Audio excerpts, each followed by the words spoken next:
Hi friends, welcome to mini சமையல். இன்றைக்கி நம்ம சேனலில் சூப்பரான டேஸ்ட்டில் அருமையான மீன் குழம்பு எப்படி செய்கிறதுன்னு தான் பார்க்க போகிறோம். இந்த மீன் குழம்பை செஞ்சு சூடாக சாதத்தில் சேர்த்து பிசைஞ்சு சாப்பிடும்போது ஆஹா சூப்பரான டேஸ்ட்டில் இருக்கும்.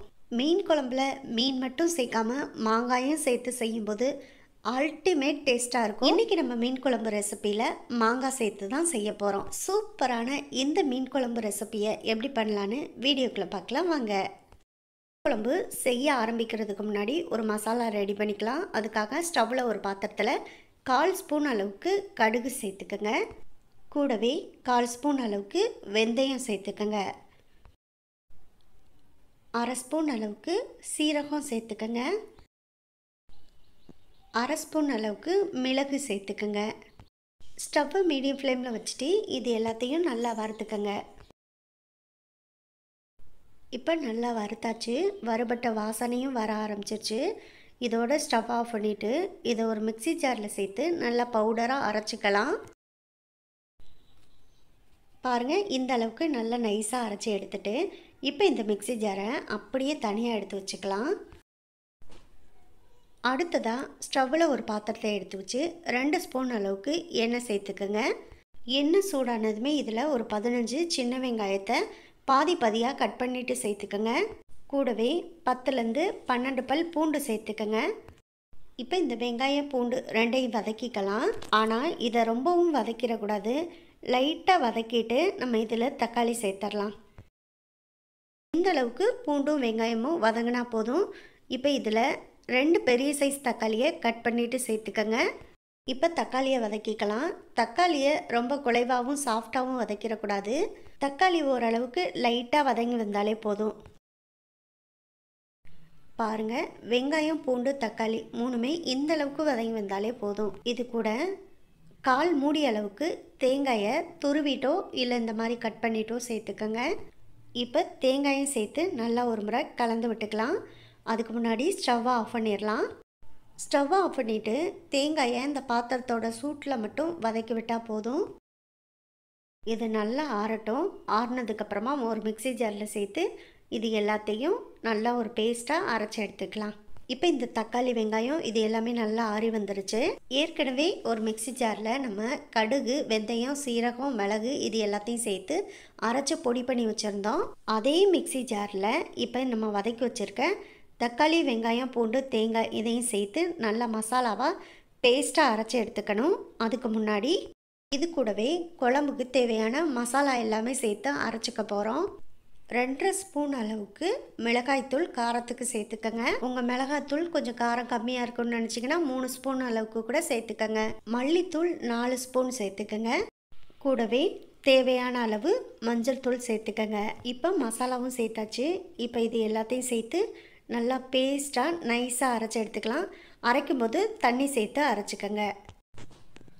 பாருங்கள், நைஸாக பேஸ்ட்டாக இந்த அளவுக்கு அரைச்சி எடுத்துக்கணும். அப்போ தான் மீன் குழம்போட டேஸ்ட்டு ரொம்ப நல்லாயிருக்கும். அடுத்ததாக மீன் குழம்புக்கு முக்கியமான ஒன்று புளிக்கரைசல். மீன் குழம்புக்கு எப்போதுமே சரியான அளவில் சேர்க்கணும்.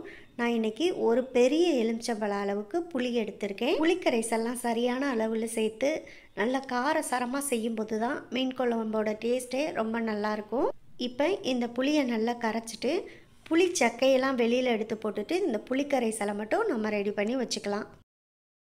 அடுத்து இப்போ மசாலா எல்லாம் ரெடி பண்ணியாச்சு. மீன் குழம்பு செய்ய ஆரம்பிச்சிடலாம். அதுக்காக ஸ்டவ்வில் ஒரு பாத்திரத்தை எடுத்து வச்சு 3 ஸ்பூன் அளவுக்கு எண்ணெய் சேர்த்துக்கங்க. எண்ணெய் நல்லா சூடானதுமே 1/4 ஸ்பூன் அளவுக்கு கடுகு 1/4 ஸ்பூன் அளவுக்கு வெந்தயம் சேர்த்துக்கலாம். வெந்தயமும் கடுகும் நல்லா பொரிஞ்சு வரட்டும். அதுக்கப்புறமா இதில் ஒரு 10லேருந்து 12 சின்ன வெங்காயத்தை பாதி பாதியாக கட் பண்ணிவிட்டு சேர்த்துக்கங்க. கூடவே 2 பச்சை மிளகாயை கீறிட்டு சேர்த்துக்கங்க. ஒரு கொத்து கருவேப்பிலை சேர்த்துக்கங்க. கூடவே ஒரு 7லேருந்து 8 பல் பூண்டு சேர்த்துக்கங்க. இப்போ இது எல்லாத்தையும் சேர்த்து நல்லா ஒரு 2 நிமிஷத்துக்கிட்ட மீடியம் ஃப்ளேமில் வச்சுட்டு நம்ம வதக்கி விட்டுக்கலாம்.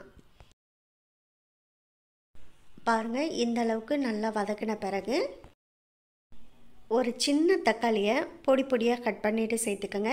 நம்ம ஏற்கனவே மசாலாவுக்கு அரைக்கும் போதும் 2 தக்காளியை நம்ம கட் பண்ணிவிட்டு சேர்த்து நல்லா வதக்கி அரைச்சி எடுத்து வச்சுருக்கோம். அதனால் இந்த சமயத்தில் ஒரு சின்ன தக்காளியை மட்டும் கட் பண்ணிவிட்டு சேர்த்தா போதும். கூடவே கொஞ்சம் கல் உப்பு சேர்த்து நல்லா வதக்கிக்குங்க. தக்காளி சீக்கிரமாக சாஃப்டாக வெந்து வந்துடும். தக்காளி நல்லா வதங்கி வர ஒரு மூடி போட்டு மூடி வைக்கலாம். ஒரு 2 நிமிஷம் கழித்து நம்ம ஓப்பன் பண்ணி பார்க்கலாம். அடுத்த ஒரு 2 நிமிஷத்தில் மூடியை ஓப்பன் பண்ணி பாருங்கள். தக்காளி, வெங்காயம், பூண்டு, மிளகாய் எல்லாமே நல்லா வதங்கி வந்துடுச்சு. இதை நல்லா ஒரு முறை கரண்டி போட்டு கலந்து விட்டுட்டு நம்ம ஏற்கனவே மிக்ஸி ஜாரில் அரைச்சி எடுத்து வச்சுருக்க அந்த மசாலாவை இப்போ சேர்த்துடலாம். இந்த மசாலாவை சேர்த்த பிறகு நல்லா கரண்டி போட்டு ஒரு 1லேருந்து 1.5 நிமிஷம் வரைக்கும் நல்லா இந்த மாதிரி கலந்து விட்டுக்கோங்க. பாருங்கள், இப்போ குட்டி குட்டி பபிள்ஸாக வர ஆரம்பிக்கும். இந்த சமயத்தில் நம்ம மசாலாவை அரைச்சி எடுத்து அந்த மிக்ஸி ஜாரில் கொஞ்சமாக 1 கிளாஸ் அளவுக்கு தண்ணி சேர்த்து நல்லா அலசிட்டு அந்த தண்ணியை சேர்த்துக்குங்க. அதாவது 100-150 ml அளவுக்கோ மட்டும் தண்ணியை அந்த மிக்ஸி ஜாரில் சேர்த்து லைட்டாக அலசிட்டு அந்த தண்ணியை சேர்த்தா போதும். கூடவே நம்ம கரைச்சி எடுத்து வச்சுருக்க புளிக்கரைசலையும் சேர்த்துக்கலாம். ரொம்ப அதிகமாக தண்ணி சேர்த்துற வேணாம். கொஞ்சம் இந்த அளவுக்கு கெட்டியாக இருந்தால் தான் மீன் குழம்பு வந்து நல்லாயிருக்கும்.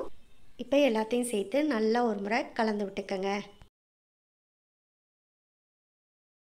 குழம்புக்கு உப்பு நம்ம மசாலா அரைக்கும் போதும் சேர்க்கலை. ஆனால் தக்காளி வதக்கும் போது மட்டும் கொஞ்சம் கல் உப்பு சேர்த்துட்டோம். ஆனால் இப்போ குழம்புக்கு தேவையான அளவு உப்பு சேர்த்து நல்லா ஒரு முறை கலந்து விட்டுக்குங்க. குழம்பு நல்லா கொதித்து வரட்டும். அது வரைக்கும் ஒரு மூடி போட்டு மூடி வைங்க.